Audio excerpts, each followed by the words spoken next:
하하, 안녕하세요. 안녕하세요. 하이, 하이, 하이, 하이. 지영, 지영, 지영. 할 게 없어서 휴지가 있길래 휴지로 한번 해봤습니다. 자, 오늘은 10강의 2번. 약간 연결에 애를 먹어서 시간이 조금 지체가 돼서 조금 빠르게 한번 달려가 보도록 하겠습니다. 자, 1번. 그린 가나는 일정한 방향으로 지속적으로 부는 바람의 연한 용승. 그래서 북반구랑 남반구인데, 북반구는 우리 공부 잘 하셨지만은 에크만 수성이 지능 방향이 어디? 북반구는 그쵸, 오른쪽이고, 남반구는 바람 방향의 수직 왼쪽이죠. 그래서 그거를 기억을 꼭 하고 계셔야 합니다. 아주 중요하고요. 그거를 까먹고 계시면은 큰일 나죠. 큰일 나. 한번 또 보여드리긴 해야 되니. 앞쪽이었나? 슈슈슈. 시간이 없어도 그래도 보여드릴 건 보여드려야 되니까. 얍. 아우, 이게 무선 연결하면 단점이 이건 것 같아. 좀 렉 걸리는 것 같아. 그래서 바람 방향의 수직 오른쪽은 북반구, 바람 방향 수직 왼쪽은 남반구. 꼭 기억을 해주세요. 저쪽 방향으로 물이 이동한다. 용승을 한다라는 거는 이쪽 연안에서 물이 바깥으로 빠져나간다라는 거고, 물이 이렇게 이동하려면은 바람은 북반구에서는 바람은 이렇게 불어줘야 화살표 방향의 오른쪽, 화살표 방향의 오른쪽으로 물이 이동을 하죠. 지금 여기도 마찬가지로 용승이 일어난다는 거는 연안에서 저쪽으로 물이 간다는 건데, 남반구는 바람 방향의 왼쪽으로 꺾여야 되니까 바람이 이렇게 불어줘야 바람 방향의 왼쪽으로 물이 이동을 하는 거다. 자, 그래서 바람의 이동 방향을 알맞게 찍어준 거는 요 북풍이 부는 게 바로 C가 되는 거, 가가 되는 거죠. 그리고 이렇게 남풍이 부는 게 바로 A. 네, 나가 되는 거죠. 그래서 CA가 답이 됩니다. 계속 여러 번 강조드리지만은 불어오는 쪽을 따서 이름을 붙이죠. 남쪽에서 불어오니까 얘는 남풍이에요. 북쪽으로 빠져나간다고 북풍 하시면 안 되고, 얘는 북쪽에서 불어오니까 북풍. 이렇게 이런 거 사소한 거 틀리면 진짜 눈물 납니다. 자, 2번.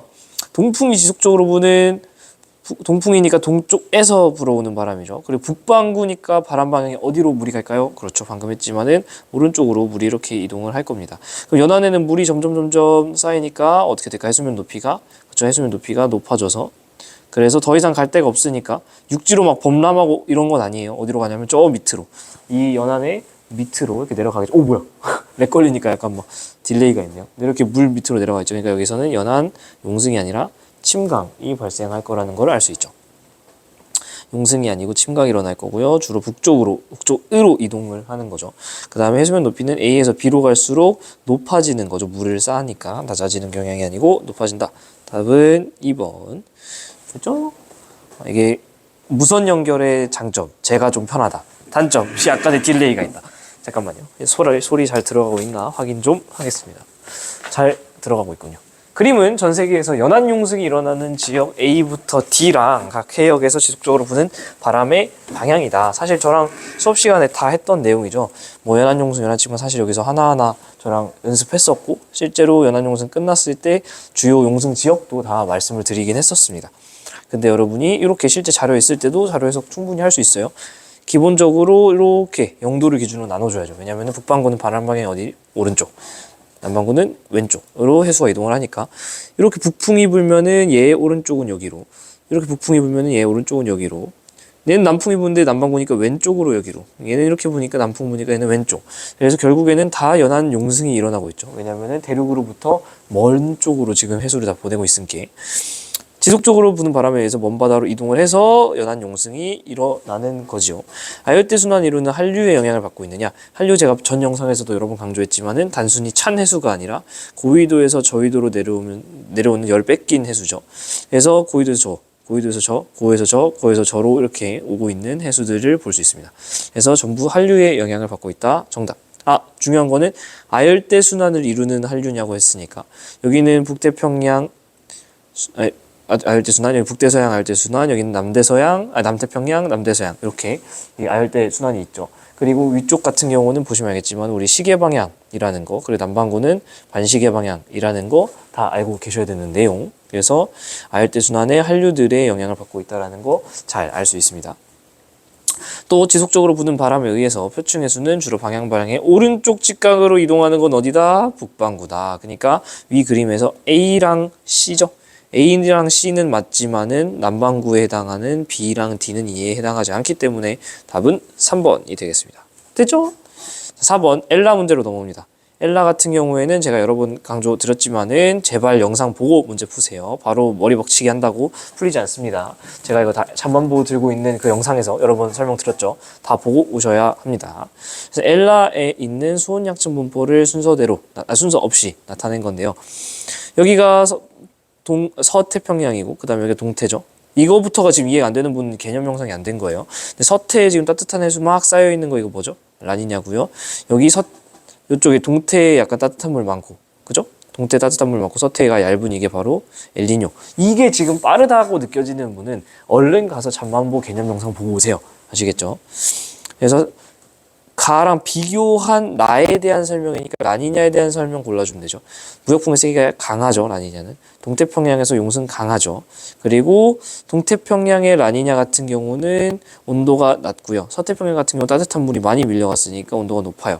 그러면은 온도가 낮으면은 기압은 높고 온도가 높으면 기압은 낮고 그래서 분모는 커지고 분자는 작아지니까 이 값 자체는 작아지겠죠. 그래서 답은 2번. 누누이 말씀드리지만 방금 이 속도, 이 문제풀이 속도가 빠르면 앞에서부터 차근차근 하고 오세요. 왜냐하면 지금도 친절하게 설명한 겁니다. 이 속도가 빠르면 뒤쪽의 문제는 큰일 납니다. 못 따라갑니다. 자, 5번. 그림 어느 시기에 태평양 적도 해역에서 관측한 해수면의 수온 편차라고 합니다. L 또는 라라고 합니다. 맞춰볼게요.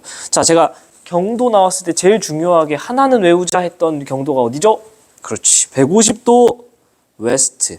150도 웨스트. 150도 웨스트 아주 중요합니다. 왜냐면은 150도 웨스트가 진짜 지리상으로는 딱 서태평양과 동태평양의 중앙이기 때문입니다. 물론 이 중앙에서 잰다고 지금부터 좀 어려운 얘기예요. 이 중앙에서 잰다고 무조건 중앙 데이터는 아니에요. 동태평양자랑 좀 많이 밀려와요. 바람을 타고. 그리고 서태평양 우리 생각보다 더 서쪽에 있는 자료라고 여러 번 앞 영상에서 강조를 했어요. 근데 일단 1차적으로 기초적으로 공부할 때는 기본인 150도 웨스트가 딱 가운데라는 걸 잡아주자. 90도에서 여기 뭐가 생략됐지만 여기 웨스트가 있는 겁니다. 그래서 더 서쪽으로 90도에서 45도 더 서쪽으로 돌아갔더니 135도. 여기서 또 45도 돌아갔더니 180도. 이제는 180도를 기준으로 해서 이 완전 지구 정반대 쪽에는 0도짜리 그린위치 천문대가 있는 거죠. 그렇죠? 그린위치 천문대에서 이렇게 해서 서쪽으로 돌려온 거고 이렇게 해서 동쪽으로 돌려오다 보면은 그린위치 천문대로부터 135도 돌아온 지점. 거기서 45도 이 동쪽으로 더 돌리면 다시 또 180도 지점 이렇게 만나겠죠. 이 뜻인 거 개념에서도 다 열심히 설명드렸습니다. 어쨌든 이렇게 있으면 150도 웨스트는 어디냐? 135도에서 15도 정도 더 돌려주면 150도 웨스트가 딱 있겠죠. 여기가 딱 태평양 중심적이라는 거예요. 지리상으로는. 그럼 대략 이쯤이 동태평양이 되는 거고 대략 이쯤이 서태평양 재료가 되는 건데 여기 보시면은 동태평양의 온도가 굉장히 수온이 편차가 크다라는 거, 온도가 높아졌다라는 거죠. 그러면은 언제다? 그치, 엘니뇨다. 가 바로 나오셔야 됩니다. 이게 빠르면 개념 영상 다시 보셔라. 그래서 라니냐 시기가 아니고요. 엘니뇨 시기에 대한 설명으로 옳은 것 고르면 되니까 서태평양 해수면 높이는 무역풍이 약하니까 높이가 낮을 거예요. 동태평양은 덜 가니까 높을 거예요. 그래서 평상시보다 작은 거에서 큰 거 빼니까 이 값은 작겠죠. 그리고 태평양 적도부 해역에서 무역풍 세기는 평상시보다 약해지는 게 엘니뇨입니다. 됐죠? 지금도 2점이니까 사실 되게 친절하게 설명을 하고 있는데 여러분이 꼼꼼하게 공부하셔야 되고요. 6번 좀 어렵게 느껴지신 분도 있을 텐데 사실은 어렵지 않다. 괜히 어려운 척 하는 거다. 쫄지 마셔라. 가나 시기에 자전축의 기울기랑 방향을 나타낸 건데요. 모두 지구는 근일점에 위치합니다. 그래서 자전축 기울기 위의 요인은 고려하지 않아요. 오케이? 지금 태양 방향이 왼쪽으로 그려져 있습니다. 한마디로 태양이 이렇게 있다라고 상상하고 푸시면 되겠고요. 태양을 기준으로 자전축이 어떻게 돼 있죠? 태양 쪽으로 기울었나요? 아니면 태양... 렉 걸렸다. 렉 걸렸다. 자 태양이 이렇게 있을 때 자전축이 이렇게 서 있으면은 봄, 여름, 가을, 겨울이 딱히 없겠죠. 왜냐하면은 지구의 모든 부분에 다 동일하게 오니까. 근데 지금 현재 이렇게 북반구 기준으로 봤을 때 자전축을 뒤로 뺐죠. 그러니까 여기는 북반구가 겨울. 그리고 남반구 입장에서 봤을 때는 남반구 입장에서 자전축을 들이밀었죠. 그러니까 남반구가 여름인 상태라는 거 바로 분석할 수 있습니다. 그래서 이게 북반구는 겨울이고 남반구는 여름인 그런 상태라는 걸 알 수 있고요. 여름이 네.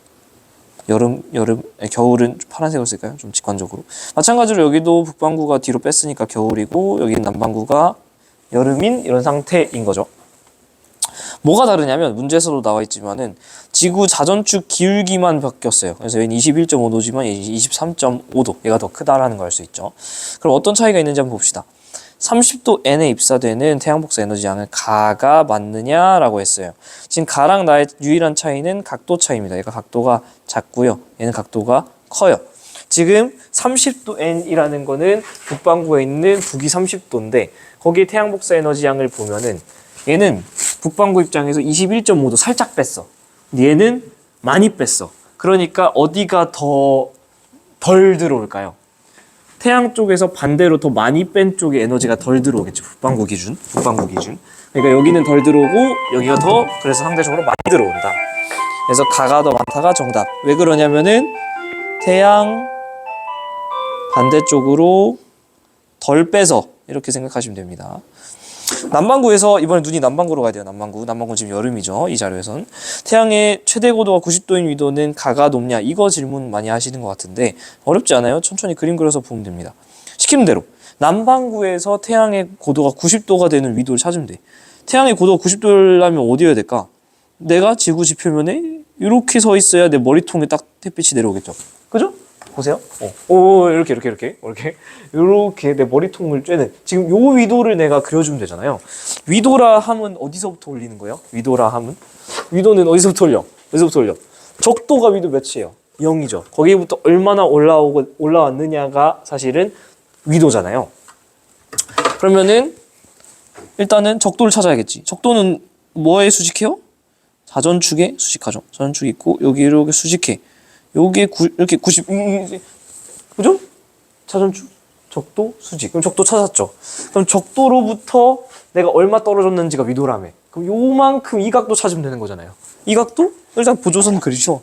그럼 저 각도 어떻게 찾아? 저 각도 뭐랑 똑같죠? 아, 그렇지. 요 각도. 21.5도. 나온다? 어슷 나오겠죠? 아, 이거 재밌는데. 여기가 21.5도. 그래서 여기도 마찬가지로 21.5도겠죠. 이해가 잘 안 되는 분들 다시 한번 말씀드리면 요게 수직하니까 여기가 21.5도를 뺀 값이니까 88.5도가 되겠죠. 다시 또 요거랑 자전축이랑 적도는 수직하니까 다시 여기는 21.5도가 되겠죠. 그래서 여기랑 여기 각도가 같아집니다. 그래서 결국에는 적도로부터 우리가 얼마나 이동했냐면 21.5도 남쪽으로 내려왔으니까 21.5도 S가 되는 거죠. 남이 21.5도. 같은 맥락에서 이제는 좀 빠르게 갈게요. 이렇게 해가지고 이렇게 해서 잘라준 다음에 여기 내려온 각도는 이 각도랑 똑같겠죠. 그래서 23.5도 S가 될 겁니다. 그렇죠? 그래서 결국에는 가가 더 낮을 수밖에 없죠. 얘는 21.5도고 얘는 23.5도니까 굿! 쉽죠? 천천히 하면 어렵지 않습니다. 지구 전체에 입사되는 태양 복사 에너지 양은 나가 같느냐? 지구 전체에 들어오는 에너지 양이 바뀔 수 있는 경우는 딱 하나밖에 없어요. 언제? 그치! 이심률 변화할 때. 이심률 변화하면은 왜 바뀔 수 있죠? 같은 거죠. 그래서 왜 바뀔 수 있죠? 왜냐하면 근근원원 기억나죠? 근일점 자체는 가까워지고 원일점 자체는 멀어지니까 실제로 들어오는 에너지 양이 달라져. 근데 그냥 지구가 뭐 더 기울고 덜 기울고 아니면 그 세차 운동을 해가지고 방향이 바뀌고 이런 거는 지구 전체상 들어오는 이 구체에 들어오는 에너지 양의 변화는 전혀 일으킬 수 없다. 됐죠? 화면 혹시 가리려나? 네, 빼고. 자, 그리고 7번. 이거 7번도 은근 제가 처음 풀 때 안 풀려가지고 당황했던 문제입니다. 풀었는데 나중에 이제 그 EBS의 박용 선생님 그분 좋으시던데 뭐 그리고 평소에 제가 많이 보는 거는 또 이제 갑자기 성함이 기억이 안 나네. 맨날 도움을 받는 분인데 갑자기 성함이 기억이 안 나네. 이런 것도 샤라웃 해드려야 되는데 맨날 보는데 왜 기억이 안 나 갑자기. 이런 결례를 범하다니 내가. 제가 저것도 구독해놨는데 그분 유튜브도 구독해놨는데 갑자기 성함이 기억이 안 나. 이럴 때가 있어요. 사람이 제 나이 정도 되면은 가물가물한가 봅니다. 왜 또 로그아웃이 됐지? 선생님. 이건 교사센터인데. 샤라웃 해드려야 되니까 이거 천천히 또 보여드려야지. G2 같은 경우는 제가 한성원 선생님 또 열심히 듣고 있고요. 그리고 또 갑자기 왜 기억이 안 나? 늙었나 봐 이제. 양은혜 선생님. 선생님 죄송합니다. 제가 진짜 잘 보고 있습니다.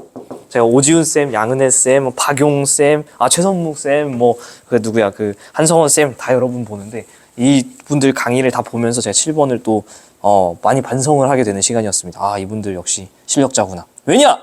제가 가르쳐드린 내용에 약간의 오류가 있더라고요. 약간의 오류. 오류면 오류지 약간의 오류가 어디서? 중요한 오류가 있습니다. 그래서 필기노트를 조금 수정을 해야 할 것 같은데요. 그 복사 평형, 즉 온실 효과에 대한 얘기를 할 때 여기서 요 자료 수정을 조금 해드려야 될 것 같긴 해요. 근데 일단은 문제 풀면서 천천히 해드릴게요. 문제가 되게 어렵죠. 막 복사 평형 이루고 있는 현재 열수지, 옛날 교육과정 같은 경우는 이걸 다 외워야 막 내신에서 풀 수 있고 혹은 수능에서 풀 수 있고 그랬는데 이번 교육과정에서는 그 정도로 요구하지 않는다라고 말씀드렸어요. 여기서 대기가 없고 복사 평형을 이룬다 가정할 때 문제가 딱 공통적으로 있는 말이 있죠. 복사 평형을 이룬다라는 게 뭐냐면은 쉽게 말하면 평형을 이루는 게 뭐예요? 내가 이만큼 받았어. 100만큼. 그러면은 어떻게 될까? 100을 뱉어야 돼요. 70 받았어. 어떻게 될까?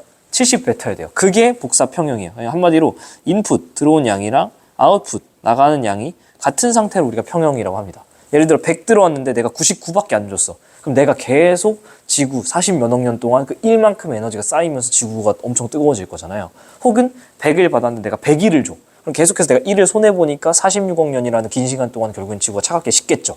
그래서 복사 평형을 이룬다 가정한다라는 거는 인풋과 아웃풋이 동일한 상태. 그래서 지구의 온도가 꽤나 항상성 있게 유지되는 상태를 의미를 하는 거예요. 그래서 대기가 없는 상태의 복사 평형을 제가 수업 시간에 말씀드린 적이 있어요. 근데 약간 제가 좀 잘못 설명드린 게 있더라고요.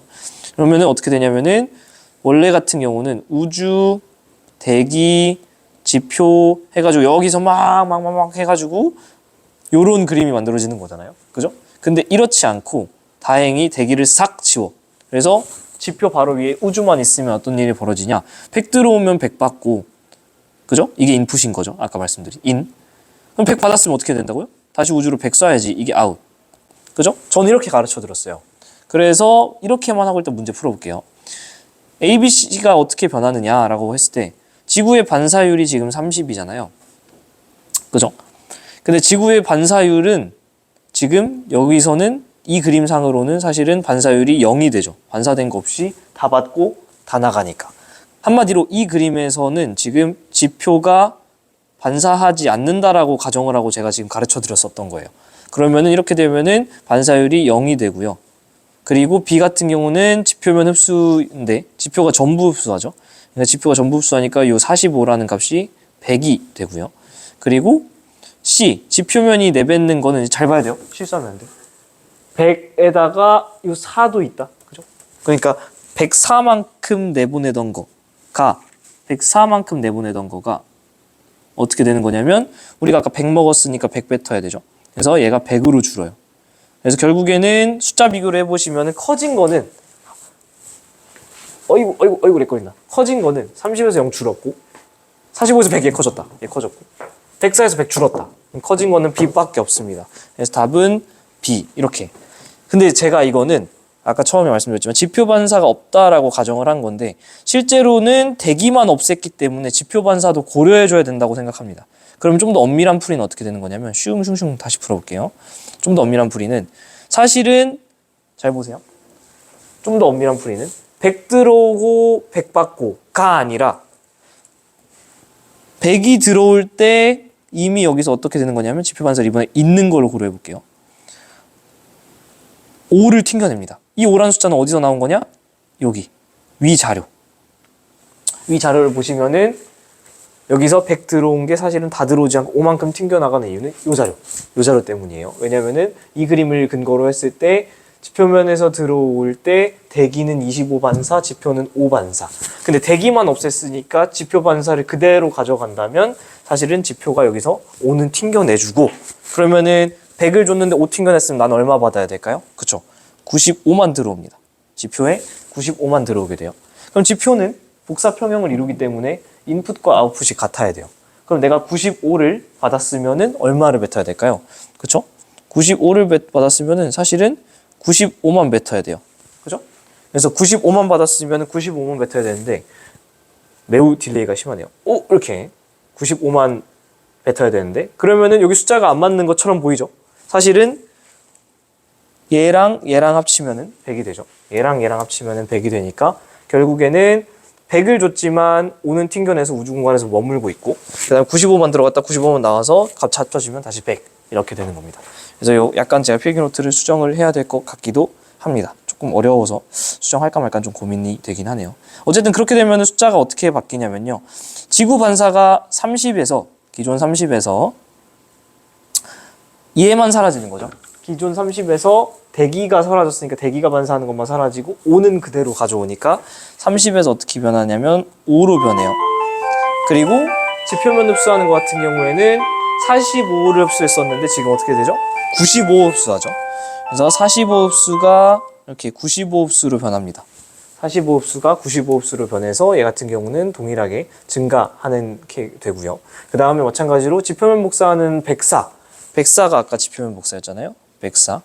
근데 여기서는 95 받았으니까 95만 뱉어내게 됩니다. 그래서 104 뱉는 게 아니라 95를 뱉기 때문에 감소. 그래서 결국엔 이렇게 풀어도 마찬가지로 증가하는 거는 B밖에 없다.